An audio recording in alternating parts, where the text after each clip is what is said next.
Welcome to our rewatch, Sister Wives, Season 6, Episode 13, Boys Night Out. Cody is an alpha male, so he says. Repeatedly. Repeatedly. Boys Night Out, not a lot of Boys Night Out stuff, which is fine because when I first heard it, I was like... Oh, but he was so brave when they did the...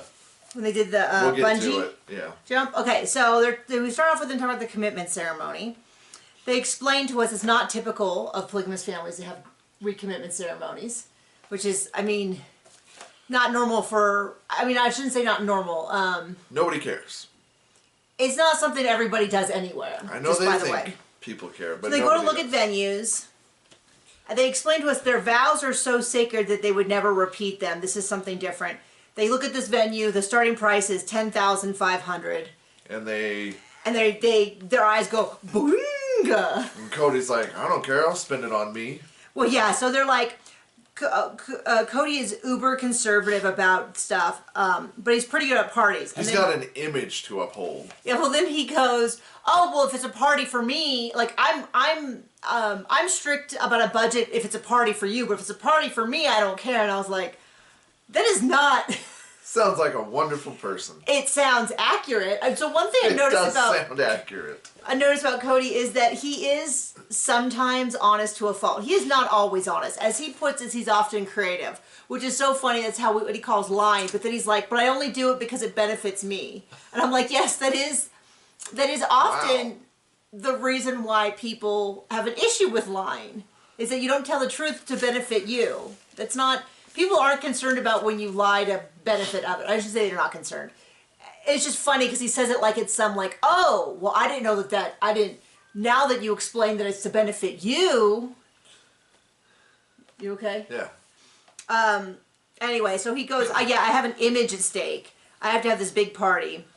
For those of you who don't know, from my understanding is that eventually TLC gave them sort of a budget for a party, and so they spent it on improving Robin's backyard, which is why it sold so quickly, is because she had a fancy backyard. Makes sense. So Brett and Ava are coming to town. This is one of Cody's friends that it kind of sounds like he hasn't seen in decades and decades. So he needed to be on the show, so he had to make something up. Yeah. That's what it seems So, and then Sean, who is Janelle's trainer, is also there for Boys Night Out. And I get this sensation that Cody doesn't actually have that many friends, because it feels like whenever they have people... Because who would want to be friends with that? Well, it feels like whenever they have people out, it always feels like a very tenuous friendship. They had a falling out 20 years ago, but they're going to hang out or something. So the way it's described is that back in the day, Brett and Cody went on their mission together to South Texas. And... afterwards, when they returned, Cody, so this is before Cody had joined, before Cody became a Mormon fundamentalist, which is exactly how he described himself. That's what he said. In this episode. Mormon fundamentalist, not fundamentalist Mormon, Mormon fundamentalist, which I will never be able to remember because... They take the fun out of fundamental. I guess. I'm not really great with like... just two random words switch one way or the other. I'll never be able to remember. So Mormon fundamentalist. He was in the LDS church. They went on a mission. Something else I don't know a ton about other than it's common for boys to do these missions. And when they returned, his parents, or led by his mother, had converted to Mormon fundamentalism. On the other hand, Brett's words was he said he had learned a watered down version of Mormonism, and afterwards he left the church and religion in general. It sounds like he does still believe in a God. He made a reference. That's what he said. Later on, but he among other has left the church. That he said. Yeah, Brett he didn't seem like a terrible guy, but every once in a while he busts out these things that I was like, oh, glad he's not my husband. And then they come, and there's a lot of stuff. There's a lot about the wives, which is funny because when I saw the title, it's about the Boys Night Out, I thought, they don't understand. People really don't care that much about Cody, because I think it's like everyone who watches the show is like, I get why a dude would want a bunch of wives, and especially Cody, who likes all this attention. But I think people have always been intrigued with what do the wives get out of it? How do they handle it?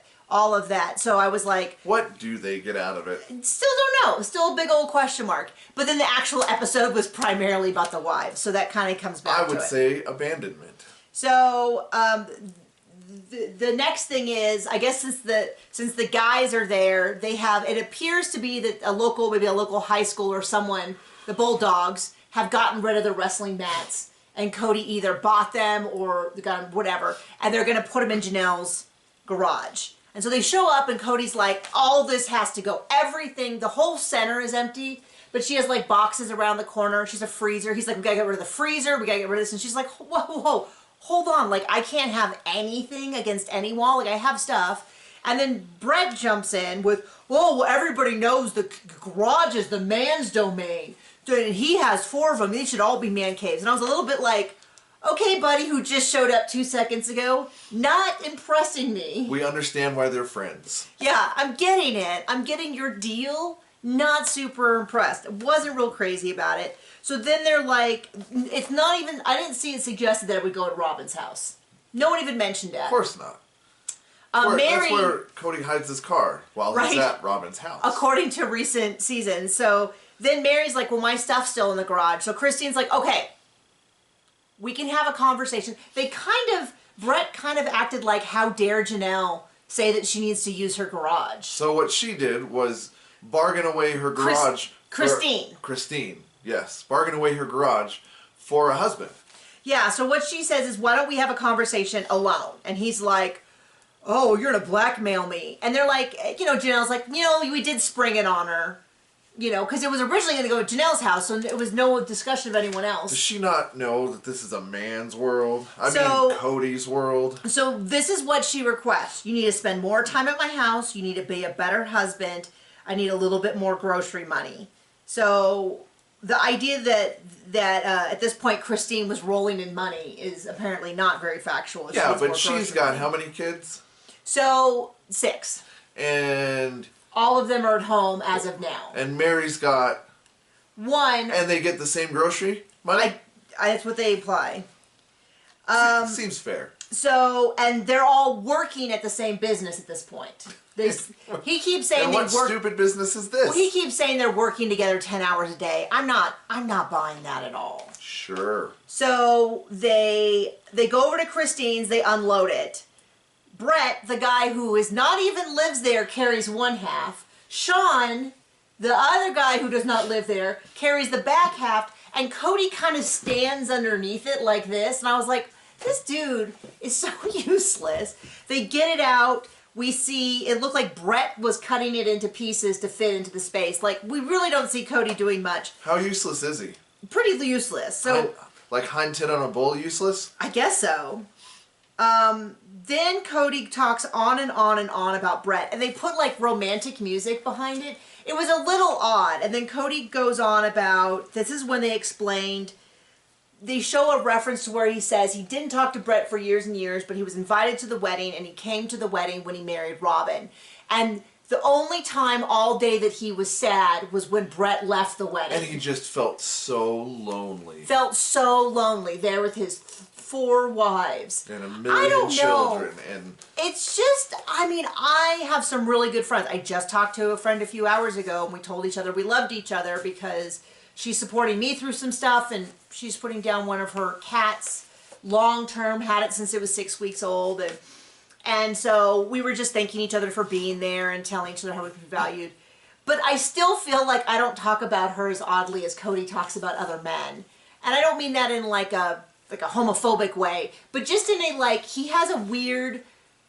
he's got a weird need of approval of people. Like, he hasn't seen this guy, I don't think, since he married Robin. And before Robin, it sounds like they hadn't seen each other for decades. And he's talking about how the only moment he was sad all day. Now, this is also a little different because when he was at the wedding, he made a big deal about how when Mary left, he was sad. But I guess that no longer counts. No. I think he's someone who, however he's feeling at the moment, influences all of his past stuff. Because now he's saying he never loved Mary, all those things. But I think at the time it seemed like he did. So they're going to have a guys, they wrestle a whole bunch. I don't know. Super exciting. Well, I don't know anything about wrestling, so I can't even tell you if it was good wrestling, bad wrestling. It definitely feels like Cody was like, hey, I gotta do some. I feel like every season we have like a Cody's really super manly episode. Look at me! And I'm going to just share my opinion, which is the manliest men I've ever met don't worry about being manly men. Like, they're not constantly saying things like, I'm an alpha and I'm a manly man. Like, they're just really confident in kind of doing their thing. So I always find it really odd when he has to be like, I'm so manly, I'm an alpha, I'm in charge of this family. When I met a lot of, I mean, I don't know, maybe my tastes have just changed, but like in general, when I meet people, I go, oh, they're a really cool person. I don't think, man, they're so manly. I have set up a criteria of manliness and they have checked off a 10. It's just something I don't care about, and I kind of feel like a lot of women don't care about or even off-put by. So anyway, they go to the zoo. They're going to take Ava, which is Brett's wife, to the zoo, and they're going to kind of talk quite a bit. I mean, I kept going, is this scene still going on? You'll never guess how Robin feels about it. Well, first of all, they go to the zoo, and the zoo has arranged for them all to hold a baby kangaroo, which all of the young kids were like, woo! Super excited. They were kind of like fighting over it, but not in a, like, it wasn't inappropriate. It was just lots of like, it's my turn to hold it. And then out of nowhere, Robin goes, I don't like animals. I don't like them. They're gross. I don't like it. I didn't like the baby kangaroo. Who is not surprised by this after having seen her punt Mary's dog? Mary goes, oh, it's the germs. And she's like, it's the germs. It's the pee and the poop. It's all of it. I'm a big animal person. A lot of people are big animal people. I totally get it if you're not. What I don't get is having that be one of your main personality things. Well, I mean, if you're Robin, then your ish don't stink. So it was just so weird that she was like, I want to volunteer information. I don't like animals. It's like, I don't like charity. I enjoy hurting people. It was just really odd that is her personality thing. I have friends, I have friends that are just not really, well, I don't know if I have any friends who are like this. I've met people who are just not really that into animals, but I've never met someone who that's their personality, where they're like, it's something you know about me is I hate animals. I'm a little like, oh, okay. I feel the same way about people who go out of their way to say that they hate babies. You don't want a baby. You don't want children. I absolutely think that should be, Also, screw the human race. Well, we don't need that anymore. Well, no, but I mean, like, if someone doesn't want to have children themselves, I fully support that decision. I don't think it's weird. I don't say things like, you're going to regret this when you're older. I'm like, hey, if you don't want children, let's do everything we can to support you in that decision so you never end up with a child that you don't want. Like, that's how I feel. But I feel like that's different than saying, I don't like babies and they shouldn't exist in my world. It's a little bit more like, okay, you realize that you can be like, hey, I'm not going to have babies, but it's weird to be like, I hate all babies and they shouldn't exist. You're like, maybe there's something wrong there. Okay, odd take, a little weird, and I've read a lot of like deep dissertations on it that I won't get into. So anyway, all the kids go to the zoo. Robin hates it. And then Ava's like, I thought Cody might be like a pervert, which Christine took to mean a pedophile.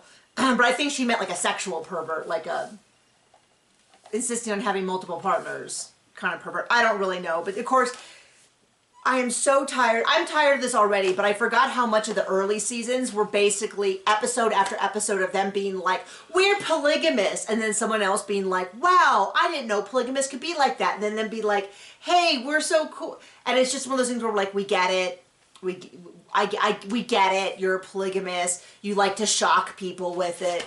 Okay, next. Yeah, so please. What is this? 2 to 3. Oh, and then Janelle, this is when, so eventually after the zoo, they go to, you'll be so surprised, there's a park nearby, which I think is incredibly common at zoos because a lot of people sit down to eat. I don't know, I haven't been to that many zoos, but every zoo I've been to has had sort of a park area nearby. Maybe I've just been to a couple of really specific zoos. I actually volunteered at a zoo as part of my community hours. I was in a magnet program called Troy Tech. I went to a school named Troy. And I did International Baccalaureate. And one of the two required I did like 1,000 hours of service in different categories. And so I volunteered at a zoo, the Santa Ana Zoo. Very small zoo in Santa Ana, California. And because of the hours that I did it, I ended up working in the gift shop. And it was really fun. I worked with a retired biology professor from Cal State Fullerton. And I learned how to run a cash register. And I remember I remember this one time this lady came in and she's like, I collect thimbles. Do you guys sell a thimble? And he's like, no, but we can make you a thimble. And so we like had custom stationery and we folded it up into like a little paper thimble with like, you know, a little, like I think it was a gorilla or something shape, and then like had the name and we signed it and stuff. And I remember when I was supposed to go back to work, he's like, you don't need to go, I would go on Thursdays. He's like, over the summer, he's like, you don't need to go to school every day. You can just don't go to school on Thursdays and we can keep hanging out. It was very appropriate. You know, he was never weird or anything. Was he an alpha male? He was not an alpha male. He certainly never said he was an alpha male. And he'd read biology journals and stuff. But I remember thinking that was just a weird thing to say. And then going to college and being like, oh yeah, that's right, because you don't go to college, you don't take classes every day and stuff. So there you go. So afterwards they go to the park, and then Janelle talks about the fact that they used to. This is in front of Robin. Keep this in mind, because in later season, Robin like freaks out about how, oh, you're implying that I'm the reason this all changed. But even back then, Janelle was saying, we used to have impromptu dinners 2 to 3 times a week, and now we hardly ever do. And Robin's sitting right there. She doesn't say a word. She doesn't say anything. And of course, they don't say since Robin joined, but it's very clear what they're talking about. Since Robin joined. And then Robin turns around and goes, well, Mary's the one who's pulling away. The rest of us all get along, but it's Mary. And I feel like she didn't, there was a little bit of talking in between, but rewatching it, it really did feel like and then there was a whole big section about how Mary is really upset. So Mary's going to be an empty nester. She's going to be everyone but Robin has children who are going out of the house, but Mary is the only one whose only child is going out of the house. And what we know now in retrospect is that Cody was almost completely absent from her life. He was over there. I don't know if he was there every 4th day, but when he was there, he was totally disconnected from her. He was on his phone, he was reading, he was going to bed with his back turned to her, he wasn't holding her hand, he wasn't affectionate. And so a lot of this... But he's an alpha male who knows how to handle women. Yeah, there's a big section on that coming up. But it makes so much more sense rewatching it, understanding that this was the only person in her house that she talked to every day is leaving. She is fully alone. I'm trying to think if I have any friends who've gone through this. I've had clients who've gone through this, but I haven't had any friends. They're all still a little too young to have a total empty nest, so I can't say that I have a lot of experience in how that would feel. But at one point, I'll just skip ahead. Mary and her friend Andrea go out to make a blanket as a graduation gift, and they talk a little bit about empty nesting. And it's one of those things where, like I said, I just don't know a lot about it. I do feel for Mary, and I kind of resent that we didn't at the time know what was really happening. It would have been a lot more interesting, and I certainly would have had a lot more sympathy for Mary.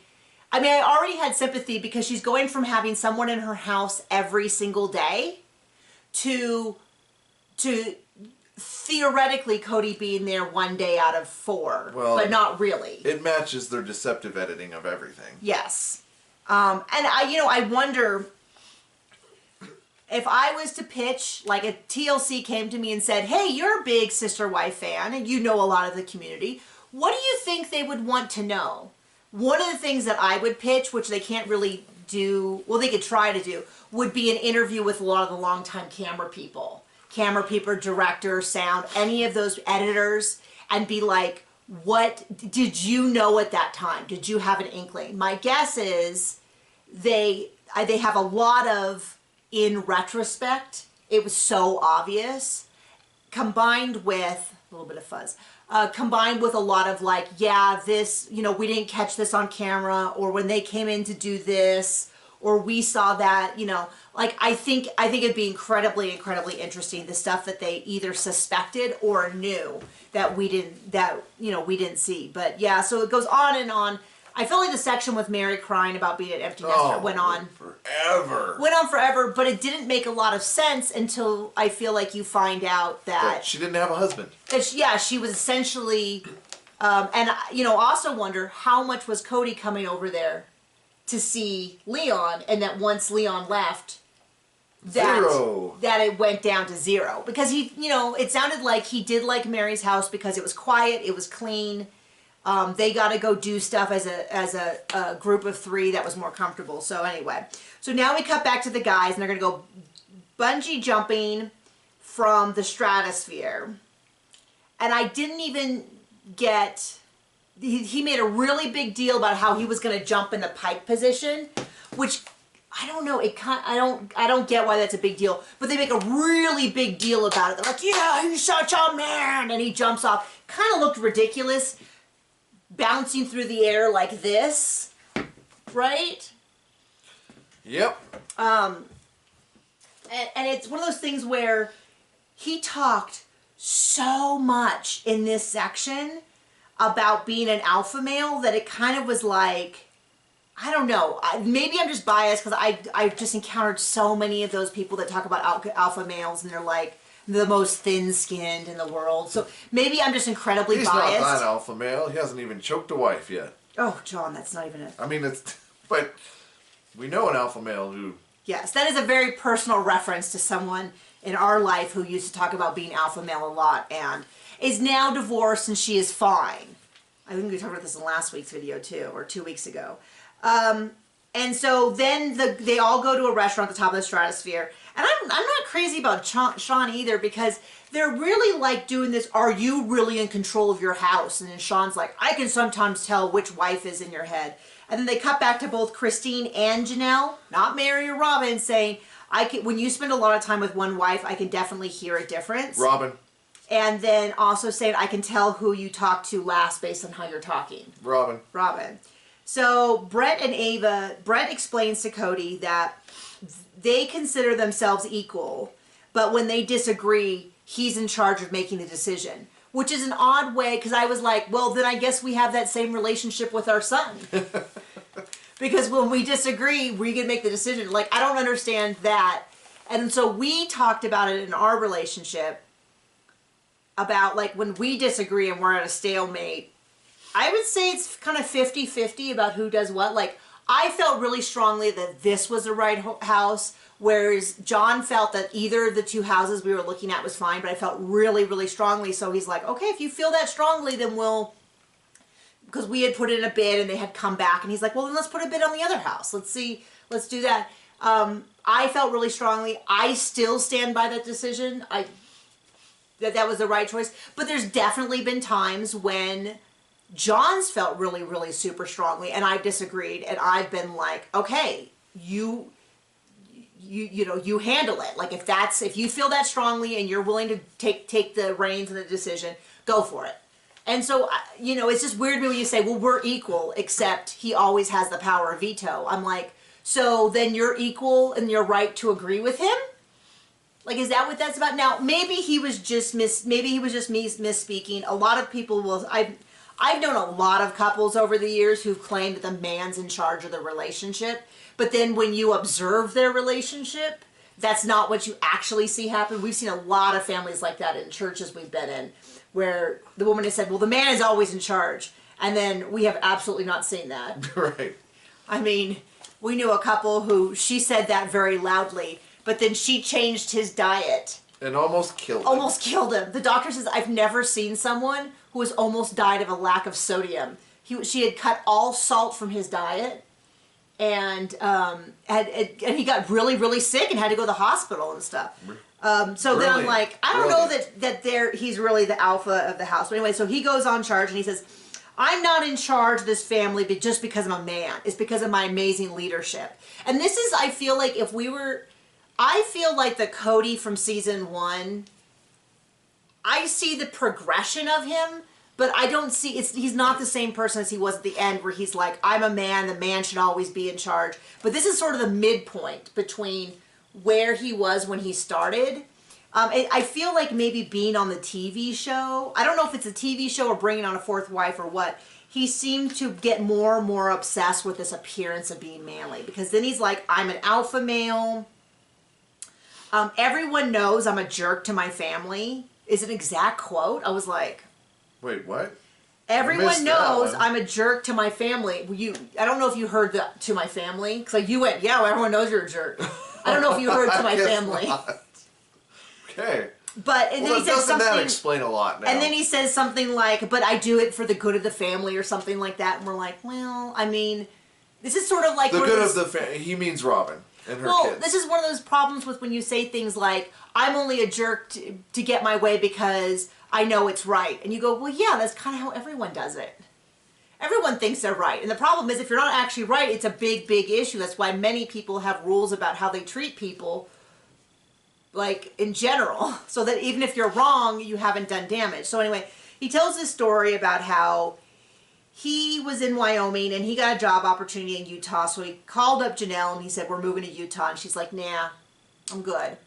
And so... eventually she did move, but I believe they lived separately for a while. And then that's kind of the episode. Then they talked about Brett coming to the wedding and how sad Cody was when he left. Which lonely. He was so lonely. Yeah, it wasn't just sad, it was lonely. And it was like, it's just odd. It's like apparently 4 wives can't keep him from being lonely. Not that he doesn't, you don't need friend companionship too, but... to come right off the heels of going on and on about how he's a jerk, he's an alpha male, he's in charge because of his amazing leadership, all of that. He was kind of insisting that no, the wives don't have a hold over him. And I thought, I don't know, I feel like first season Cody was like, yeah, of course they do. Of course they have input. And slowly, bit by bit, he sort of, I don't know whether it was a TV show and like the criticism that he got from being on TV just slowly shifted him, or whether it was like, people saw how he behaved and he got more criticism. I don't really know. Or maybe it was Robin. I mean, a lot of people just want to blame Robin. But anyway, we're continuing on through season 6 and we will see you next week. Bye.